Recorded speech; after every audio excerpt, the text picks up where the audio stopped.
안녕하세요. 저는 60대 착한 며느리와 아들을 둔 평범한 주부입니다. 제가 나이는 좀 먹었지만 불의를 보면 못 참는 성격이에요. 그래서 은행 다닐 때도 비리 추적하는 일을 맡아서 할 정도였어요.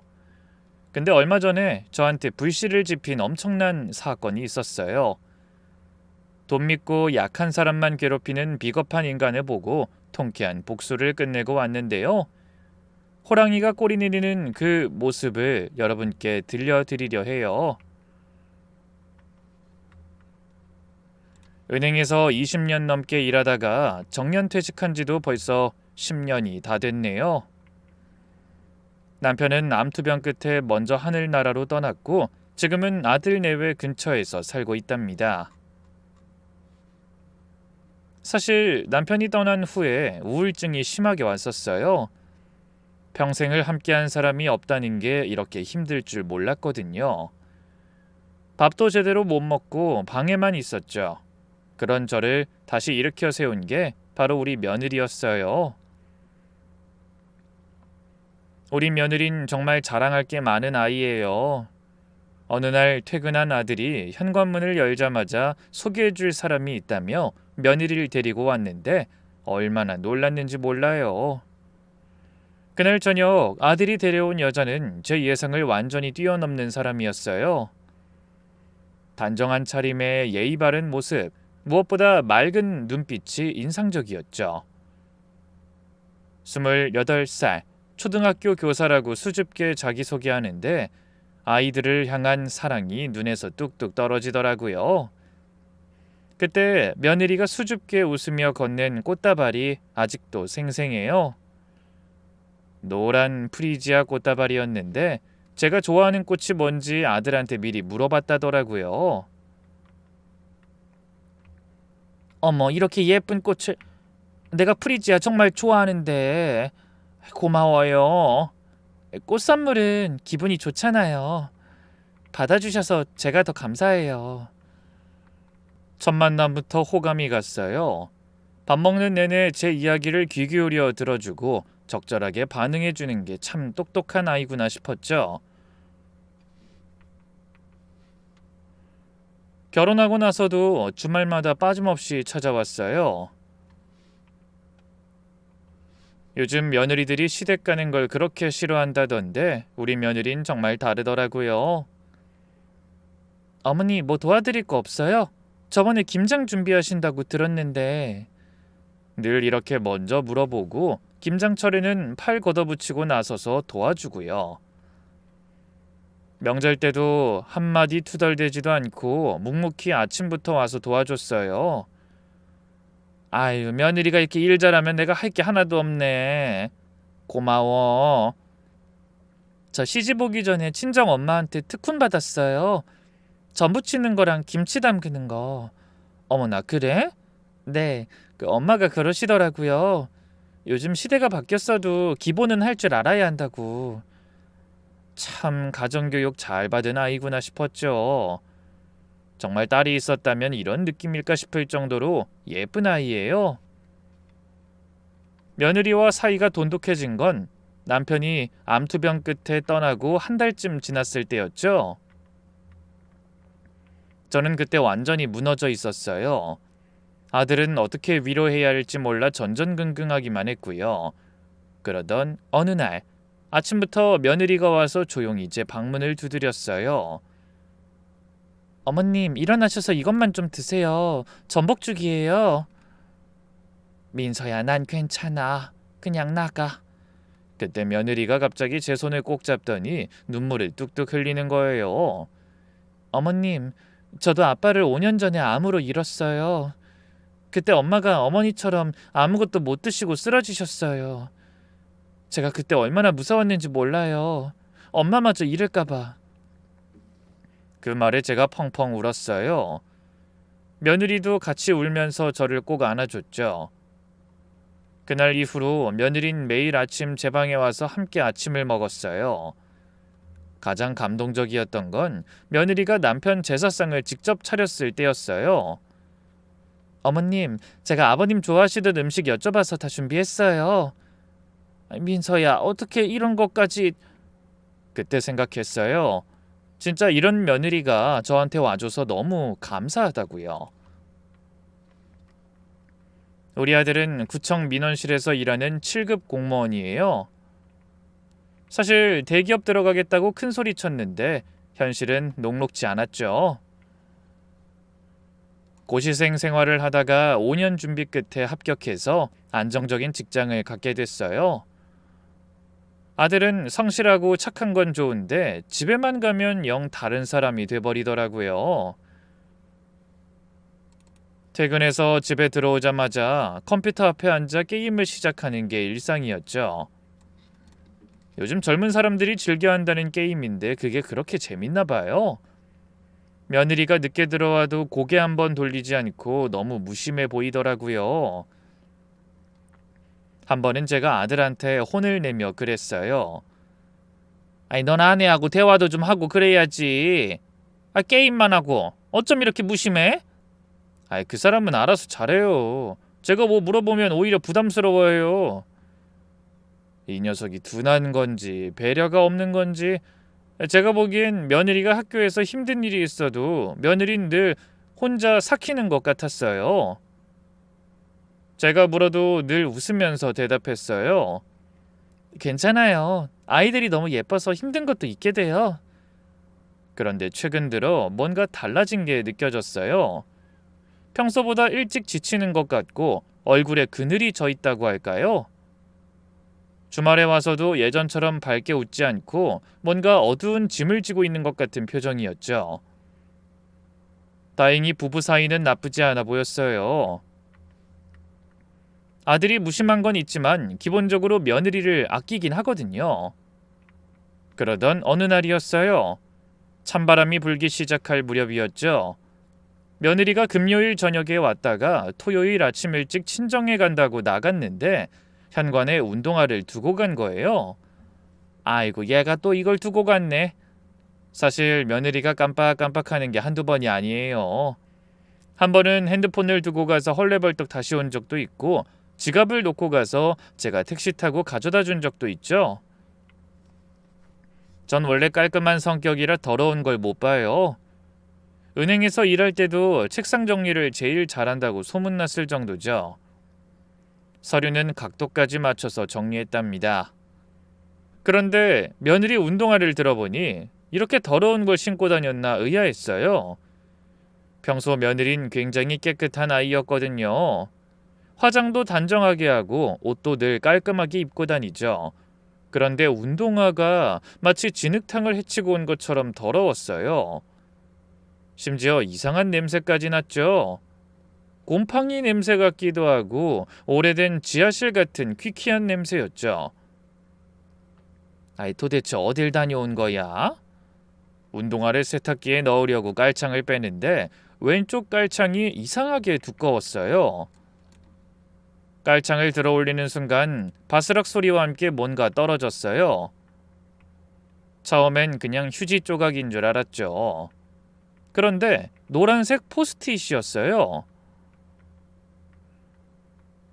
네모 모양으로 반듯하게 접혀 있는 게 뭔가 의도적으로 숨긴 것 같았죠. 무심코 펼쳐봤는데 그 안에 이상한 내용이 있더라고요.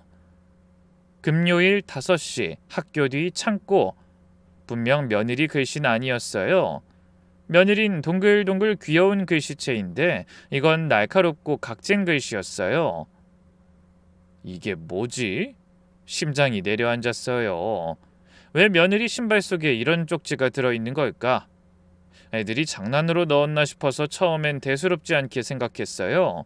그런데 더 충격적인 건 그 아래 빨간 볼펜으로 쓰인 문구였어요. 그걸 보니 심장이 미친 듯이 뛰기 시작했죠. 안 나오면 네 남편도 끝장이야. 손이 덜덜 떨려서 쪽지를 놓칠 뻔했어요.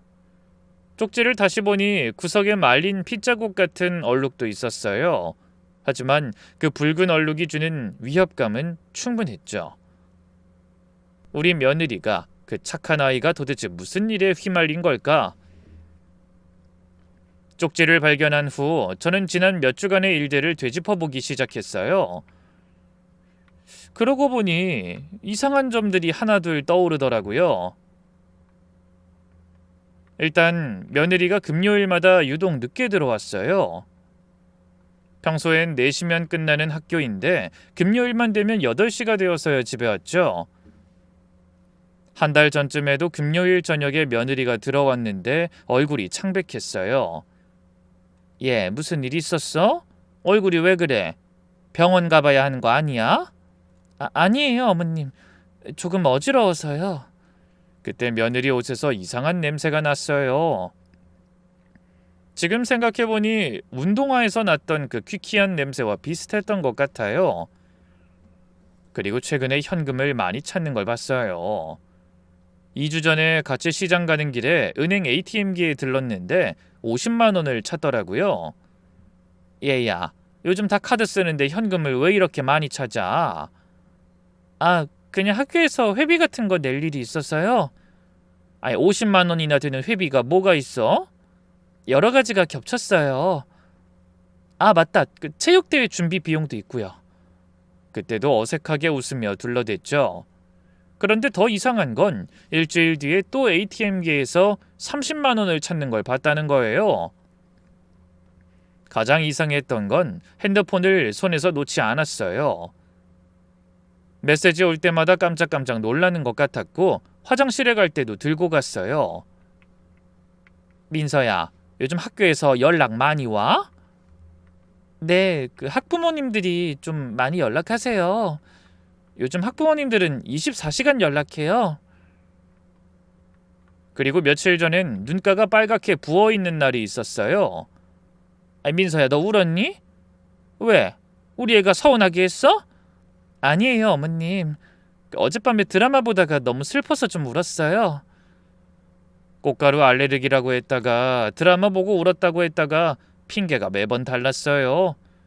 그땐 그냥 넘어갔지만 지금 생각해보니 수상한 점이 한두 개가 아니었네요. 쪽지를 다시 꺼내봤어요. 자세히 보니 구석에 날짜도 적혀 있더라고요. 다음 주 금요일이었죠. 학교 뒤 창고, 핸드폰으로 검색해봤더니 정말 있더라고요. 학교에서 500m쯤 떨어진 곳에 오래된 창고 건물이 있었어요. 지도로 보니까 정말 으스스한 곳이었죠. 주변에 집도 없고 나무만 우거진 곳에 덩그러니 창고 건물이 있었어요. 왜 하필 이런 곳에서 만나는 거지? 갑자기 머릿속이 복잡해지기 시작했어요. 설마 바람을 피우는 건 아니겠지? 맨 처음엔 이런 생각이 들었어요. 요즘 불륜을 저지르는 젊은 사람들이 많다는 걸 알고 있긴 했거든요. 아니면 혹시 몰래 빚을 진 건 아닐까? 온갖 상상이 꼬리를 물고 이어졌어요. 아들을 불러서 상의를 해봐야 하나 고민했어요. 그런데 욱하는 기질이 있는 아들 성격에 당장 며느리 붙잡고 추궁할 게 뻔했어요. 확실하지도 않은 일로 부부 사이를 틀어놓을 순 없잖아요. 그런데 네 남편 끝장이란 문구가 계속 신경 쓰였어요. 그래서 며느리 모르게 뒤를 따라가 보기로 마음먹었답니다. 며느리를 믿고 싶지만 신발 속에 숨긴 쪽지는 뭔가 떳떳하지 못한 일 같았거든요. 정상적인 일이라면 왜 신발 깔창 밑에 쪽지를 숨기겠어요? 진실이 어떻든 간에 계속 의심하는 것보다 100배 낫겠다는 생각이었어요. 다가오는 금요일을 기다리는 그 며칠이 참 길게 느껴졌죠. 드디어 금요일이 왔어요. 아침부터 가슴이 두근거려서 밥도 제대로 못 먹었죠. 그리고 오후가 되자 저는 며느리 학교로 향했어요. 은행원 시절에 단련된 관찰력과 추리력을 총동원해야 할 때였죠. 사실 은행에서 일할 때 수상한 거래를 적발하는 일을 맡아서 했거든요. 돈 세탁이나 보이스피싱 같은 거 말이에요. 그때 배운 기술이 오늘 이렇게 쓰일 줄은 몰랐네요. 학교 앞에 도착하니 막 아이들이 하교하고 있었어요. 선생님 안녕히 계세요. 뛰지 말고 천천히. 월요일에 보자. 아이들이 며느리한테 인사하는 모습을 보니 마음이 좀 놓였어요. 적어도 아이들한테는 사랑받는 선생님인 것 같았거든요. 한 아이는 며느리한테 달려가서 안기기까지 했어요. 몇 분이 흐르자 며느리가 학교 정문으로 나왔어요. 그런데 이상했어요. 주변을 계속 두리번거리더니 정문이 아닌 옆문으로 방향을 틀더라고요. 마치 누군가 따라오는지 확인하는 것처럼요. 저도 조심스럽게 뒤를 따라갔어요. 며느린 학교 뒷길로 빠져나와 인적이 드문 골목으로 들어갔죠. 점점 으슥한 곳으로 가는 거예요. 골목을 돌 때마다 뒤를 돌아보는 며느리의 모습이 너무나 불안해 보였어요.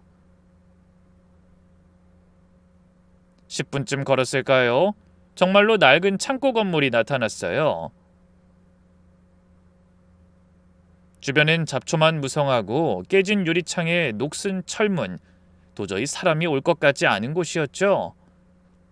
며느리가 창고 앞에서 잠시 망설이다가 안으로 들어갔어요.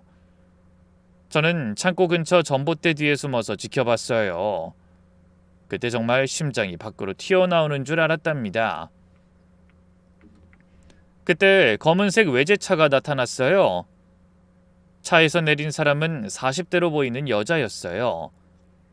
명품 가방에 화려한 차림, 딱 봐도 돈 많은 집 사모님 같았죠.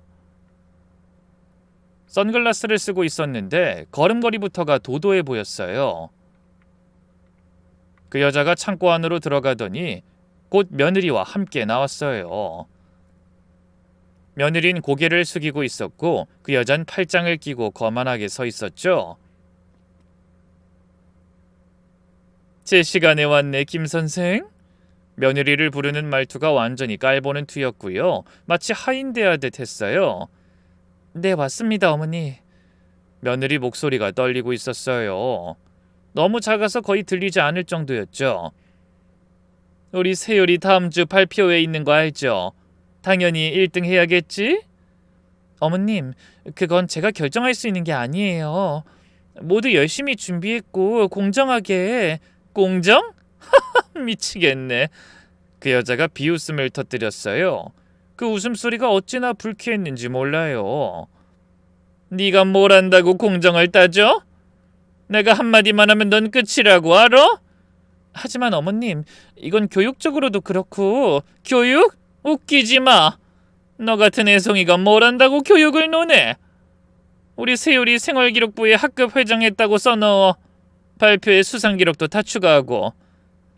그건 범죄예요. 공문서 위조. 그 여자가 며느리 어깨를 쳤어요. 저는 숨어서 보면서도 주먹을 꽉 쥐었답니다.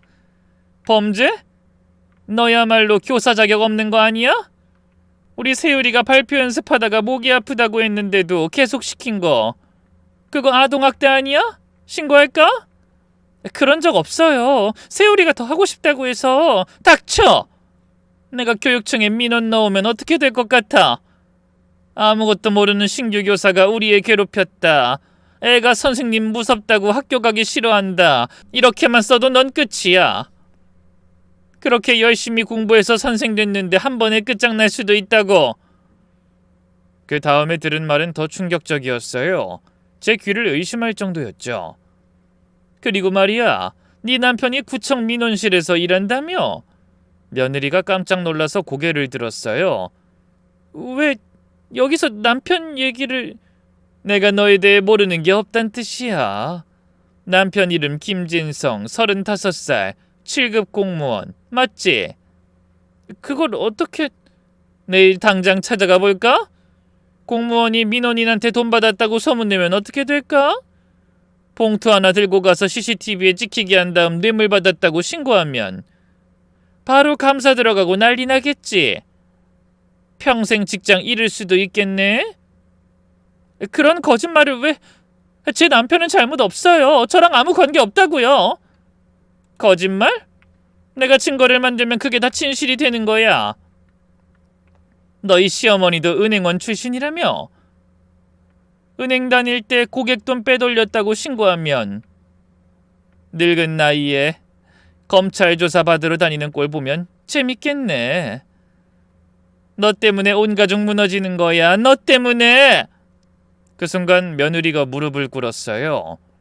숨어서 보는데도 가슴이 찢어질 것 같았답니다. 우리 며느리가 그 예쁜 아이가 왜 저런 일을 당해야 하는지. 제발, 제발 가족은 건드리지 마세요. 제가 잘못했어요. 뭐든 할게요. 정말 뭐든지. 며느리가 울면서 빌었어요. 그 모습이 너무 처참해서 당장이라도 뛰어나가고 싶었지만 일단 끝까지 지켜봐야 했어요. 무슨 상황인지 파악하는 게 더 중요했거든요. 그래, 그렇게 나와야지. 빨리 운동화 벗어. 확인할게. 그리고 며느리가 떨리는 손으로 운동화를 벗었어요. 그 여자가 깔창을 들어 올리더니 그 안에서 너무 익숙하게 돈을 꺼냈죠. 뭐야, 겨우 10만 원? 내가 20만 원 넣으라고 했잖아. 죄송해요. 이번 달 월급이 아직 안 나와서 카드값도 내야 하고. 월급? 월급 200은 넘잖아. 이번엔 봐주지만 다음 주는 30만 원이야. 30만 원씩 넣어놔. 매주 금요일마다. 알았어? 그리고는 며느리 운동화를 멀리 던져버렸어요. 창고 뒤 풀숲으로 날아간 운동화를 보면서 제 분노도 극에 달했답니다. 주워. 빨리 안 주워? 며느리가 맨발로 더러운 바닥을 걸어가 운동화를 주웠어요. 발가락 사이로 흙이 들어가는 게 여기서도 보였답니다. 깨진 유리 조각도 있었는데 다행히 다치진 않은 것 같았어요. 이번에 그룹 발표 있잖아. 무조건 세율이 센터 세워. 우리 애가 제일 돋보여야 돼. 네, 알겠습니다. 큰 소리로. 네, 알겠습니다. 그렇게 할게요. 며느리가 울먹이며 갈라진 목소리로 겨우 대답했죠. 그리고 수학시험도 100점으로 고쳐. 다른 애들한텐 비밀로 하고. 어머님, 그건 정말 안 돼요. 정말 그건 큰 범죄예요. 다른 애들한테도 불공평하고요. 범죄?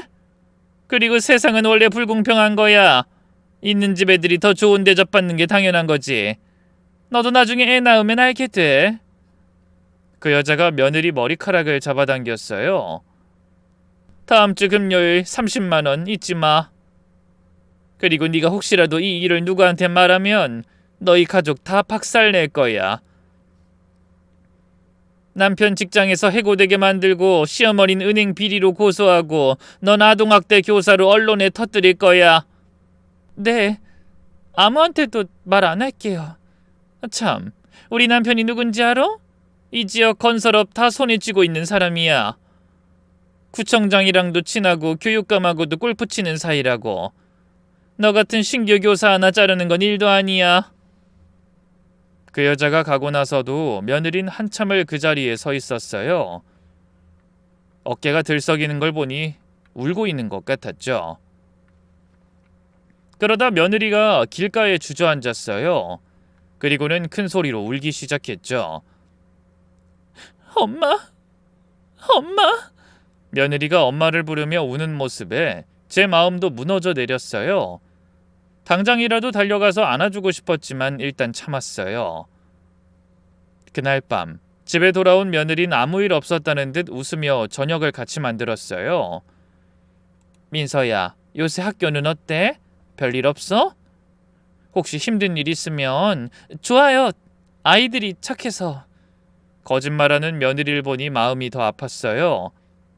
혼자서 그 모든 걸 감당하려고 했던 거예요. 가족들에게 피해가 갈까봐. 아직도 철없는 아들인데 그걸 지키려고. 이제는 제 차례였습니다. 그 악독한 학부모로부터 우리 며느리를 구해야 했어요. 제 인생의 모든 걸 총동원해서라도 반드시 그 여자를 벌받게 해줘야겠다고요. 그날 저는 한숨도 못 잤어요. 며느리가 맨발로 더러운 바닥을 걸어가던 모습, 그 악독한 여자 앞에서 무릎 꿇던 모습이 계속 눈앞에 아른거렸죠. 침대에 누워있다가 벌떡 일어나서 거실로 나왔다가 다시 방으로 들어가길 반복했어요. 새벽 4시, 더는 못 참겠어서 컴퓨터를 켰어요. 먼저 그 여자가 누군지 알아내야 했죠. 며느리 학교 홈페이지에 들어갔어요. 학부모 게시판을 뒤지다가 세율이라는 이름을 찾았죠. 3학년 2반 김세율, 반 대표 어머니가 김미정이라고 되어 있었어요. 사진도 있었는데 맞아요, 그 여자였어요. 김미정, 이 여자구나. 구글에 검색해봤더니 남편 회사도 나왔어요. 지역 건설업계 2위 기업이더라고요.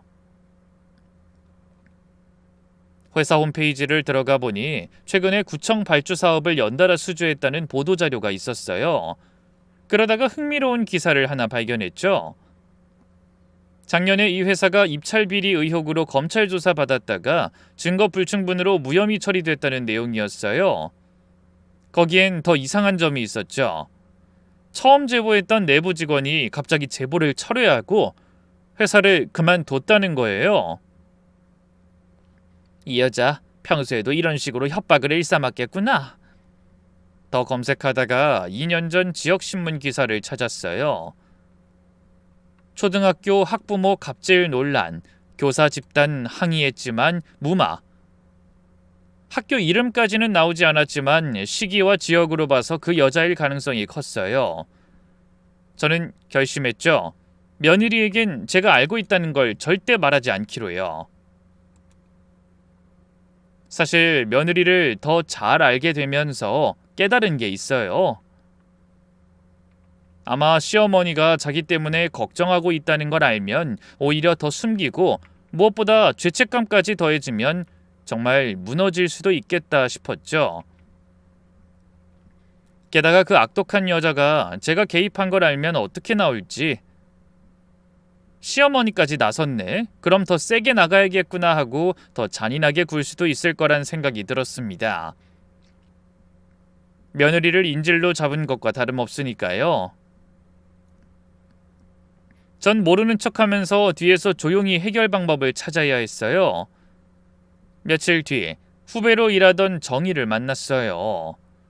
정희는 지금도 VIP 고객관리 부서에서 일하고 있어서 지역 유력 인사들 정보를 많이 알고 있죠.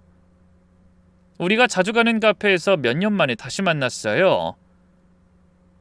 아이 정희야, 오랜만이네. 잘 지냈어? 요즘도 바쁘지? 아이 언니, 무슨 일 있어요? 아침부터 급하게 보자고 해서 놀랐어. 혹시 대한건설 박종석이라는 사람 알아? 정희의 표정이 확 굳었어요. 어머, 언니가 그 사람을 어떻게 알아요? 그 집 부인이 완전 악명 높아요. 악명이 높다고? 우리 은행에서도 완전 블랙리스트예요. 작년에 대출 심사가 좀 늦어진다고 우리 직원한테 컵을 던졌어요. 그것도 뜨거운 아메리카노를. 직원이 2도 화상 입었는데도 사과 한마디 없었죠. 심장이 쿵 내려앉았어요. 정말 위험한 사람이었구나. 그것뿐이 아니에요. 백화점에서도 유명해요. 마음에 안 드는 직원한테 막말은 기본이고 한 번은 명품관 직원 뺨을 때렸대요. 그런데 아무도 고소를 못해요. 남편 권력이 워낙 세서. 아이, 그 정도면 다른 피해자들도 있겠네? 많죠. 그 여자 애가 다니던 학교에서도 문제 많았대요. 교사한테 폭언은 기본이고 한 번은 젊은 여교사 머리채를 잡고 끌고 다녔다는 소문도 있어요. 그 선생님 결국 학교 그만뒀대요. 아니, 그 정도면 신고를 해야지 왜 가만히 있어? 누가 신고를 해요? 남편이 이 지역에서 돈과 권력을 다지고 있는데 구청장이랑도 친하고 지역 국회의원이랑도 친구래요. 신고했다가 오히려 당한 사람도 있대요. 저는 결심했어요. 도저히 이 문제는 혼자선 해결할 수 없다는 걸 깨달았죠. 며느리도 그랬으니까 지금껏 그렇게 당할 수밖에 없었을 거예요. 전문가의 도움이 필요했어요. 가장 먼저 찾아간 곳은 교육청이었어요. 제 조카가 교육청 장학사로 일하고 있었거든요. 이모, 여기까지 무슨 일로 오셨어요? 전화 주시지 그랬어요. 준호야, 물어볼 게 있어서. 혹시 교사가 학부모한테 협박받으면 어떻게 해야 하니? 조카의 표정이 순식간에 진지해졌어요. 협박이요? 학부모가요? 구체적으로 어떤 상황인데요? 돈을 요구하고 성적 조작을 강요하고 가족까지 협박하는 경우 말이야. 조카가 자리에서 벌떡 일어났어요. 그런 심각한 경우는 즉시 신고해야죠. 교권보호위원회도 있고 경찰 신고도 가능하고요. 교육청 차원에서도 강력하게 대응할 수 있어요. 근데 누가... 아직은 말할 수 없어. 하지만 증거를 모으고 있어. 나 좀 도와줄 수 있겠니? 당연하죠. 이모가 부탁하시는데. 그리고 이건 제 직업적 의무기도 해요. 교사를 보호하는 게 저희 일이니까요. 다음 날 또 다른 준비를 시작했어요. 전자상가에 가서 초소형 녹음기를 샀죠. 볼펜만한 크기인데 48시간 연속 녹음이 가능한 제품이었어요. 가격이 꽤 나갔지만 아깝지 않았어요. 며느리를 구하기 위해서라면 뭐든 할 수 있었으니까요. 어김없이 돌아온 주말, 저녁을 먹고 나니 며느리가 잠시 밖으로 나가더라고요. 울다가 온 게 분명했어요. 옷도 여기저기 구겨져 있었고 머리도 헝클어져 있었죠. 예, 민서야. 제가 부르자 며느리가 깜짝 놀랐어요. 어머님, 안 주무셨어요? 며느리가 억지로 웃으려 했지만 입꼬리가 실룩거리며 금세 울상이 됐어요. 힘든 일 있으면 말해. 우린 가족이잖아. 가족끼리 못할 말이 뭐가 있어. 제 말에 며느리의 어깨가 들썩였어요. 그날 밤 며느리 방에서 계속 우는 소리가 들렸어요. 베개에 얼굴을 묻고 소리 죽여 우는 것 같았죠. 가끔 앓는 소리도 들렸어요. 아마 그 여자한테 맞은 곳이 아픈 모양이었어요. 그걸 듣는데 대신 아파줄 수 없어 제 마음이 찢어지는 것 같았죠. 아들과 며느리가 와서 자고 간 날 저는 일찍 일어나 준비했어요. 이제 증거 수집만 하면 모든 걸 끝낼 수 있을 테니까요. 살금살금 들어서 며느리 운동화를 들었어요. 역시나 왼쪽 깔창 밑에 노란 포스트잇이 있었어요. 금요일 5시 50만원. 50이라니 점점 요구하는 액수도 늘어나고 있었어요. 조심스럽게 초소형 녹음기를 꺼내 오른쪽 깔창 밑에 양면 테이프로 단단히 고정시켰어요. 워낙 작아서 밟아도 티가 안 날 정도였죠.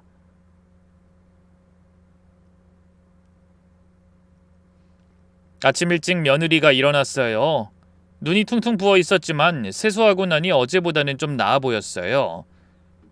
민서야, 아침 먹고 가. 오늘도 힘내야지. 며느리가 아침을 먹는 동안 저는 마음속으로 다짐했어요. 오늘로 끝낸다, 반드시. 며느리가 출근한 후 저는 또 다른 준비를 했어요. 핸드폰 카메라를 충전하고 예비 배터리도 챙겼죠. 그리고 만약의 사태에 대비해서 호신용 스프레이도 가방에 넣었어요. 은행에서 일할 때 현금 수송 업무를 할 때 받았던 호신용 교육이 떠올랐죠. 오후 4시쯤 저는 학교 뒤 창고 근처에 도착했어요. 어제와는 다른 위치를 잡았죠. 창고 뒤편 나무 뒤에 숨었어요. 여기서는 입구가 잘 보이면서도 가까이 있어서 소리도 잘 들릴 것 같았어요. 그리고 5시가 가까워 오자 며느리가 나타났어요. 오늘은 유독 걸음이 무거워 보였죠. 창고 앞에서 한참을 망설이다가 안으로 들어갔어요. 어김없이 저번에 봤던 검은색 벤츠가 나타났어요. 그 여자가 내리는데 오늘은 더 화려하게 차려입었더라고요. 명품 가방에 선글라스 그리고 모피 코트까지. 그렇게 추운 날도 아니었는데 모피라니 과시욕이 대단했어요. 저는 핸드폰을 꺼내 동영상 촬영을 시작했어요. 오늘은 더 가까이서 더 선명하게 찍을 작정이었죠. 김 선생, 오늘 우리 세율이가 울면서 들어왔어. 네가 혼냈다며. 그 여자의 고함 소리가 창고 밖까지 울렸어요. 아니에요. 세율이가 다른 친구를 때려서 주의를 준 것뿐. 주의? 감히 우리 애한테? 너 진짜 죽고 싶어? 그러더니 갑자기 짝소리가 울려 퍼졌어요. 그 여자가 며느리 뺨을 때렸죠. 저는 주먹을 꽉 쥐고 참았어요. 지금 뛰어나가면 모든 게 수포로 돌아가니까요. 죄송합니다. 운동화 벗어, 빨리!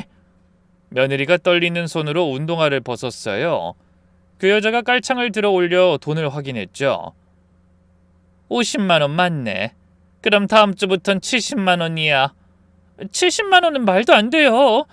버는 게 200 정도인데 정말 그렇게 힘들어요. 월급?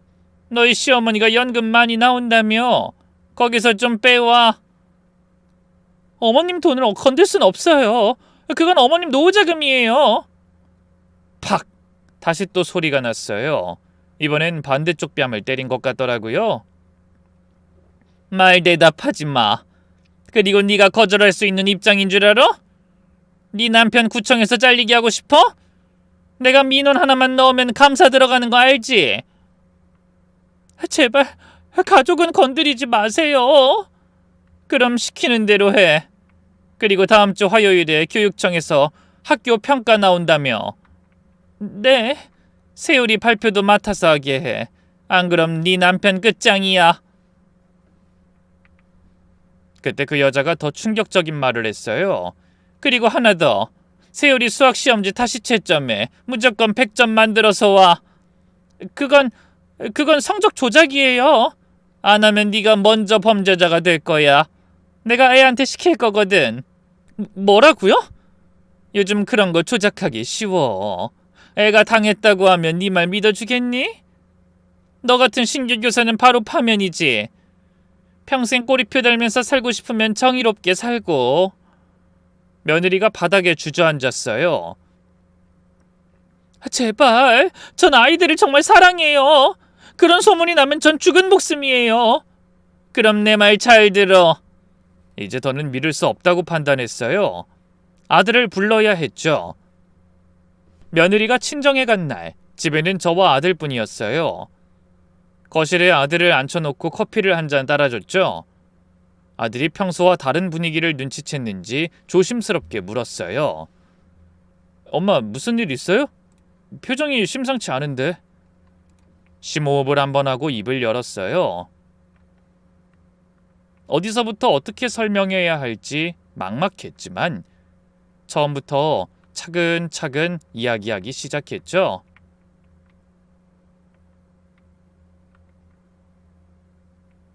아들아, 민서가 요즘 왜 힘들어하는지 알아? 아들이 고개를 갸웃거렸어요. 역시나 전혀 눈치채지 못하고 있었던 거죠. 글쎄요, 학교 일이 많다고 하던데 연말이라 행사도 많고. 저는 핸드폰을 꺼내 어제 촬영한 동영상을 보여줬어요. 화면 속에는 며느리가 뺨 맞는 장면이 나오자 아들의 안색이 하얗게 질렸죠. 커피잔을 든 손이 떨려서 커피가 넘칠 뻔했죠. 이게 뭐예요? 민서가 이 사람이 왜 뭘 잘못했다고. 끝까지 봐. 동영상이 끝나자 이번엔 녹음 파일을 들려줬어요. 그 여자의 협박 소리가 거실에 울려 퍼졌죠. 특히 아들을 협박하는 부분이 나오자 아들의 얼굴이 불그락불그락했어요. 이런 미친. 아들이 욕을 하려다가 참았어요. 평소에 욕을 하지 않는 아이인데 정말 화가 많이 난 모양이었죠. 이 사람 언제부터 이런 일 당하고 있었던 거예요? 최소한 한 달은 넘은 것 같아. 어쩌면 더 오래됐을 수도 있고. 아들이 머리를 쥐어뜯었어요. 자책하는 게 역력했죠. 제가 진짜 못난 남편이네요. 이 사람 이런 고통을 겪고 있는데 아무것도 몰랐다니. 매일 게임만 하고 그 사람 이런 상태라는 것도 제대로 못 봤다니. 그때 아들이 갑자기 벌떡 일어났어요. 눈에 분노가 가득했죠. 지금 당장 그 여자 찾아가서 앉아! 제가 단호하게 말했어요. 화내면 일만 더 커져. 우리가 똑똑하게 대처해야 민서를 구할 수 있어. 그럼 어떻게 해야 해요? 경찰에 신고해야 해요? 당장 신고해요. 더 확실하게 끝내야 해. 그 여자가 다시는 민서 근처에도 못 오게 만들어야지. 저는 그동안 모은 자료들을 아들에게 보여줬어요. 그 여자 남편 회사의 비리 의혹, 과거 교사 폭행 전력, 은행에서의 난동 기록까지. 근데 한 가지가 더 필요해. 뭐가 더 필요해요? 민서의 동의. 그리고 민서가 직접 맞설 용기. 아들이 고개를 끄덕였어요. 맞아요. 지금부터 가장 중요한 건 며느리의 의사였죠. 그럼 그 사람한테 어떻게 말하죠? 우리가 안다는 걸 알면 분명 미안해할 텐데. 우리가 가족으로서 돕고 싶다고 혼자 짊어지지 말라고 말하는 거야.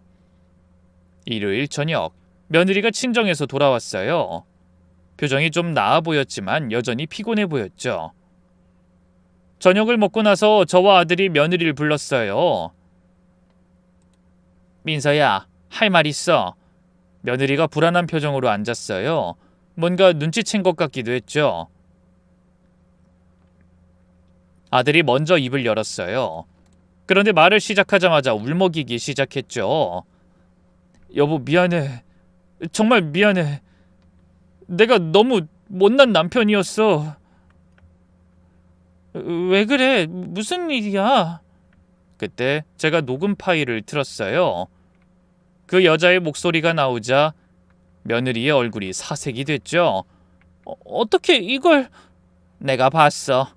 그 여자가 너 괴롭히는 거. 미안해, 몰래 따라가서. 하지만 더는 나도 우리 며느리가 당하고 있는 걸 못 보겠더라. 며느리가 충격받은 표정으로 절 봤다가 아들을 봤어요. 그리고는 무릎을 꿇었어요. 죄송해요. 정말 죄송해요. 제가 못나서 이런 일을... 아들이 급히 며느리를 일으켜 안았어요. 무슨 소리야? 네가 뭘 잘못했어? 잘못한 건 그 나쁜 여자지. 일어나. 하지만 제가 더 강했다면, 제가 더 당당했다면... 제가 며느리의 손을 잡았어요. 넌 아무 잘못 없어. 신규 교사랍시고 괴롭히는 그 여자가 나쁜 거야. 그리고 이제 혼자가 아니야. 우리가 있잖아. 더 이상 참을 필요 없어. 그제야 며느리가 펑펑 울기 시작했어요. 그동안 쌓였던 모든 감정이 터져나오는 것 같았죠. 어머님, 전 정말 가족들한테 피해가 갈까봐, 남편이 직장에서 잘릴까봐, 어머니가 모함당할까봐 그게 너무 무서웠어요. 알아, 다 알아. 우리를 지키려고 혼자 참았구나. 셋이서 끌어안고 한참을 울었어요. 그리고 나서 본격적으로 대책을 논의했죠. 어제 논의한 일을 이제 행동으로 옮길 때였죠. 다음 날부터 전 일찍 움직였어요. 먼저 조카에게 다시 연락했죠. 준호야, 이모야, 그 건 진행 상황이 어떻게 되고 있니? 이모, 좋은 소식 있어요. 교육청에서 이 사건을 아주 심각하게 보고 있어요. 특별 대응팀을 꾸렸는데 제가 팀장을 지원해서 맡게 될 것 같아요. 정말? 그럼 더 든든하네. 근데 이모, 혹시 다른 피해자들도 있을까요? 보통 이런 사람들은 경험이 많거든요. 내가 알아볼게. 아마 있을 거야. 조카와 통화를 끝내고 전 며느리 학교 근처 카페로 향했어요. 며느리가 가끔 말하던 동료 교사를 만나기로 했거든요. 이정희 선생님도 작년에 신규로 왔다가 올해 2년차가 된 교사였죠. 안녕하세요, 어머님. 민서 선생님 시어머니시죠? 네, 맞아요. 이렇게 나와주셔서 감사해요. 이정희 선생님은 주변을 살피더니 조심스럽게 말했어요. 사실 민서 선생님이 그 학부모 때문에 힘들어하는 거 알고 있었어요. 저도 작년에... 정말요? 아니, 선생님도 당하셨어요? 네, 6개월 동안 돈을 뜯겼어요. 증거가 없어서 신고도 못했고요. 지금이라도 함께 해주실 수 있나요? 우리 애를 위해 용기 내주세요. 근데 다른 피해자들도 있어요. 이 선생님이 몇 명의 이름을 알려줬어요. 모두 그 여자에게 피해를 본 교사들이었죠. 참을 수 없었던 저는 며느리 학교를 방문했어요. 교장실을 찾아갔죠.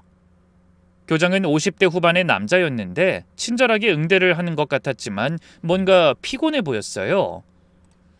교장 선생님, 저는 김민서 교사 시어머니 됩니다. 네, 무슨 일로 오셨는지... 이걸 들어보시죠. 녹음 파일을 들려줬어요. 교장의 얼굴이 점점 흑빛이 됐죠.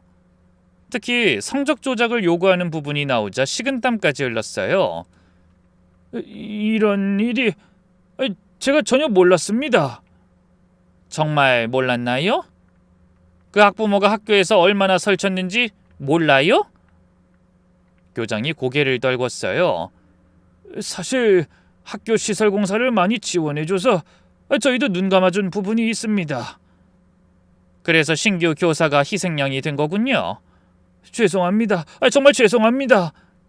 사과는 제기하지 마시고 본인에게 하세요. 그리고 이제라도 제대로 대처하시죠. 알겠습니다. 교육청에 즉시 보고하고 필요한 조치 취하겠습니다. 오후에는 비밀 모임을 가졌어요. 놀랍게도 피해 교사가 5명이나 모였죠. 2년 전에 저도 당했어요. 아이 성적 올려달라고 협박했죠. 저는 작년에 뺨 맞았어요. 신고하려 했는데 남편이 찾아와서 협박했어요. 저는 매달 20만 원씩 뜯겼어요. 증거가 없어서 참을 수밖에. 이번엔 반드시 끝장을 봐야 해요. 모두들 분노에 차 있었어요. 그동안 혼자선 무서워서 쉽게 나서지 못했지만 함께라면 할 수 있다는 용기가 생긴 것 같았죠. 그렇게 마지막 준비를 했어요. 경찰서에도 들렀어요. 다행히 아는 경찰관이 있었죠. 은행에서 일할 때부터 보이스피싱 사건으로 자주 협조했던 강형사였어요. 아이고, 오랜만입니다. 잘 지내셨어요? 강형사, 그동안 잘 있었어? 네. 근데 무슨 일로? 제가 상황을 설명하자 강형사의 표정이 진지해졌어요. 공갈, 협박, 폭행, 그리고 성적 조작 교사까지. 이건 아주 중대한 범죄네요. 증거도 확실하고. 내일 현장을 급습할 건데 와줄 수 있어? 당연하죠. 현행범으로 체포하면 더 확실하니까요. 팀원들도 데려갈게요. 마지막으로 조카를 다시 만났어요. 이모, 교육청에서도 내일 함께 가기로 했어요. 감사관실 직원들도 동행할 거예요. 고마워. 네가 있으니까 정말 든든하다. 이번엔 절대 못 빠져나갈 거예요. 교육청 차원에서 고발 조치도 준비했어요. 그렇게 모든 준비가 끝났어요. 피해 교사들, 교육청, 경찰까지 완벽한 포위망이 완성됐죠. 이제 내일이면 모든 게 끝난다. 며느리를 괴롭힌 대가를 치르게 해주겠어. 저는 계속 그 말만 중얼거리며 밤을 보냈습니다. 그리고 금요일이 됐을 때 그날따라 하늘이 유독 흐렸어요. 폭풍전야 같은 날씨였죠. 며느린 평소처럼 창고로 향했지만 오늘은 걸음걸이가 달랐어요. 두려움보다 결연함이 보였죠. 우리가 뒤에 있다는 걸 알기 때문이겠죠. 저는 창고 뒤편 나무 그늘에 숨어 있었어요. 손에는 핸드폰을 꽉 쥐고 있었죠. 어김없이 검은색 벤츠가 나타났어요. 그 여자가 차에서 내리는데 승리를 확신하는 장군처럼 어깨를 으쓱하며 걸었죠. 창고 안으로 들어가자마자 그 여자의 고함 소리가 터져나왔어요. 야, 김 선생. 나 오늘 바쁘니까 빨리 하자. 준비했어? 네. 며느리의 목소리가 떨렸어요. 연기가 아니라 정말 무서웠을 거예요. 운동화 벗어. 확인해야지. 그 순간 제 심장이 미친 듯이 뛰기 시작했어요. 며느리가 천천히 운동화 끈을 푸는데 그 여자가 짜증 섞인 목소리로 재촉했어요. 빨리 안 해? 시간 없다고. 난 바빠. 바로 그때였어요. 제가 창고 문을 박차고 들어갔어요. 그 여자가 깜짝 놀라 뒤돌아봤죠. 순간 그 여자의 눈이 커졌다가 이내 비웃음을 지었어요. 뭐야, 할머니가 왜 여기 있어? 길 잃으셨어요? 우리 며느리 신발 한 번만 더 만지면 당신 손목 날아갈 줄 알아요. 제 목소리가 얼음장처럼 차가웠어요. 은행 지점장 시절 강도를 마주했을 때도 떨지 않고 이런 목소리를 낸 적이 있었죠. 그 여자가 코웃음을 쳤어요. 뭐? 지금 나 협박하는 거야? 그때 아들이 나타났어요. 곧이어 교육청 직원들, 피해 교사들까지 하나 둘 창고 안으로 들어왔어요. 좁은 창고가 순식간에 사람들로 가득 찼죠. 그 여자의 얼굴이 하얗게 질렸어요. 눈동자가 흔들리기 시작했죠. 이게 무슨 짓이야? 다 짜고 친 거야? 김미정 씨, 조카가 앞으로 나섰어요. 교육청 신분증을 보여주며 말했죠. 교육청 감사관입니다. 교사를 협박하고 금품을 갈취한 증거가 모두 확보됐습니다. 증거? 무슨 증거? 난 아무것도 한 게 없어. 우리 애 담임 만난 거예요. 그 여자가 발악하기 시작했어요. 창고 문으로 도망치려 했지만 입구에는 이미 경찰관들까지 서 있었죠. 김미정 씨, 공갈, 협박, 폭행 혐의로 현행범 체포합니다. 강 형사가 수갑을 꺼내며 다가왔어요. 그 여자가 뒷걸음질 치며 소리쳤죠. 뭐? 체포? 감히 나를? 내가 누군지 알고 이래? 알아요. 대한건설 대표 부인이시죠? 그래. 우리 남편이 이 동네에서 어떤 사람인 줄 아냐고. 구청장, 경찰서장도 우리 남편하고 아는 사이야. 너희 나한테 이런 거 알면 너희 다 모가지야. 제가 한 발짝 앞으로 나섰어요. 야, 김미정. 구청장이고 경찰서장이고 다 필요 없어. 너 이제 끝났어. 뭐라고? 지금 나한테 반말을? 왜? 우리 며느리한테 반말하고 때리고 신발 던지면서? 넌 존댓말 듣고 싶어? 그 여자가 핸드폰을 꺼내 급하게 전화를 걸었어요. 여보, 지금 당장 여기 와. 경찰이 날 체포한대. 빨리 와서 이놈들 다. 강 형사가 핸드폰을 빼앗았어요. 통화는 나중에 하시죠. 일단 서까지 가시죠. 싫어. 난 안 가. 놔! 이건 놔! 그때 제가 녹음기를 꺼냈어요. 스피커를 켜고 재생 버튼을 눌렀죠. 네 남편 구청에서 잘리고 싶어? 내가 민원 하나만 넣으면 시어머니 은행 비리로 고소하고 우리 애한테 시키면 돼. 이런 거 조작하는 거 일도 아니야. 녹음이 흘러나오자 그 여자의 얼굴이 더욱 창백해졌어요. 제가 차갑게 웃었어요. 참 웃기네. 네가 우리 며느리한테 뭐라고 했더라? 내가 증거 만들면 그게 진실이 된다고? 근데 이건 조작도 아니고 네 목소리 그대로잖아. 어때? 네 목소리 들으니까 기분 좋아? 그건 나 아니야. 난 모르는 일이야. 아, 그래? 그럼 이것도 봐야겠네. 제가 핸드폰 동영상을 보여줬어요. 며느리를 때리는 장면, 신발을 던지는 장면이 선명하게 담겨 있었죠. 너 우리 며느리 신발 던질 때 되게 신나 보이더라. 이제 네가 맨발로 걸을 차례야. 아, 감옥에서 슬리퍼 주나? 거기 명품 신발 못 신을 텐데. 그때 피해자 교사들이 한 명씩 앞으로 나왔어요. 저도 이 사람한테 6개월간 돈을 뜯겼습니다. 증거 있어요. 전 작년에 폭행당했습니다. 병원 진단서도 있고요. 제가 그 여자를 내려다보며 말했어요. 봐라, 김미정. 네가 괴롭힌 선생님들이 줄줄이 나오네. 혼자일 땐 무서워서 못했지만 이제 때로 몰려왔어. 너 이제 어떡할래? 남편 돈으로 다 무마할 거야? 아, 네 남편도 곧 감옥 가는구나. 도와줄 사람이 없네. 그 여자가 믿을 수 없다는 표정으로 주변을 둘러봤어요. 다 거짓말이야. 인연들이 다 짜고. 야! 제가 소리쳤어요. 너 전에도 신규 교사 무릎 꿇렸다고 동네방네 자랑했다며. 자, 이제 누가 무릎을 꿇는지 한번 보자고. 그 여자가 갑자기 며느리에게 달려들었어요. 순간적인 일이었죠. 하지만 제가 더 빨랐어요. 그 여자의 손목을 잡고 비틀었죠. 아! 아파! 놔! 경고했지. 우리 며느리 건드리면 손목 날아간다고. 아파? 우리 며느리는 얼마나 아팠을까? 매주 금요일마다 너한테 맞고 돈 뜯기고. 근데 넌 딱 한 번 손목 좀 아픈 게 그렇게 억울해? 제가 그 여자 손목을 더 세게 비틀었어요. 아! 살려줘! 살려달라고? 우리 며느리도 너한테 그렇게 빌었지? 근데 넌 끝까지 무시했어.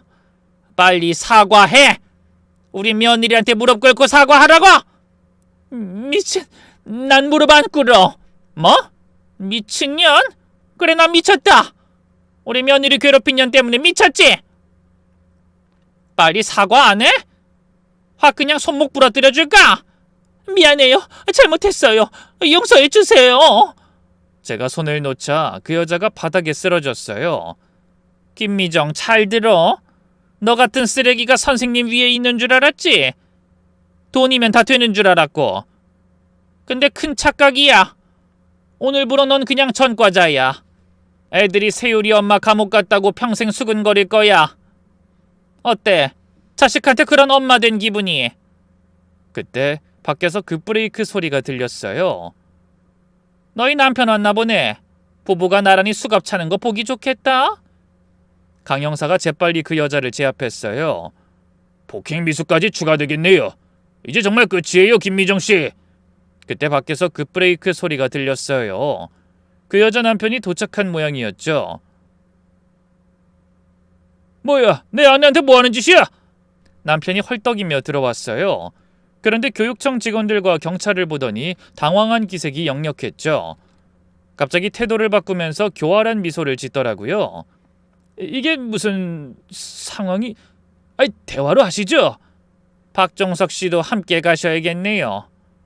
또 다른 경찰관이 다가왔어요. 입찰 비리건으로 조사받으셔야 합니다. 뭐? 그건 이미 무혐의로... 새로운 제보자가 나타났어요. 이번엔 증거도 확실하고요. 부부가 나란히 연행되는 모습을 보니 속이 다 시원했어요. 그 여자는 끌려가면서도 계속 소리쳤죠. 너희들 다 후회할 거야. 우리 변호사가 가만 안 둬. 다 고소할 거야. 하지만 그건 헛된 발악일 뿐이었죠. 경찰차가 떠나고 창고에는 우리만 남았어요. 며느리가 제품에 안겨 펑펑 울었죠. 어머님, 무서웠어요. 정말 무서웠어요. 그래, 이제 끝났어. 다 끝났다. 아들도 며느리를 꼭 안았어요. 미안해. 정말 미안해. 내가 더 일찍 알아챘어야 했는데. 피해 교사들도 서로를 위로했어요. 그동안 혼자 감당했던 고통을 이제야 나눌 수 있게 된 거죠. 이 사건이 있고 다음 날 학교는 발칵 뒤집혔어요. 아우, 김미정 체포됐대. 그 여자 때문에 얼마나 많은 선생님들이 고생했는데. 곧바로 학부모 비상총회가 열렸어요. 학부모들이 분노했죠. 그 여자 때문에 우리 아이들 선생님이 이런 일을 당했다니. 아니, 학교는 왜 방치했어요? 왜 가만히 계셨냐고요? 교장 선생님도 책임져야 하는 거 아닌가요? 결국 교장은 자진 사퇴했어요. 그동안 그 여자 남편의 후원금 때문에 눈 감아줬다는 게 드러났기 때문이죠. 한 주가 지나고 검찰 조사 결과가 나왔어요. 그 여자는 상습, 공갈, 협박, 폭행 혐의가 모두 인정됐고 남편도 입찰 비리와 공무원 금품 제공 혐의가 드러났어요. 회사 직원이 양심 선언을 했거든요. 대한건설은 영업정지 처분을 받았고 거래처들도 줄줄이 계약을 취소했죠. 한 달도 안 돼서 부도 위기에 몰렸죠. 3개월 후 선고가 났어요. 김미정은 징역 2년 6개월, 박종석은 징역 3년, 둘 다 실형이었죠.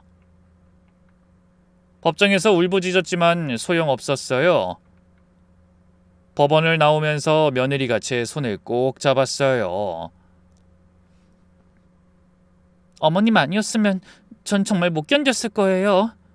아니야, 네가 잘 견뎌줘서 우리가 도울 수 있었던 거야.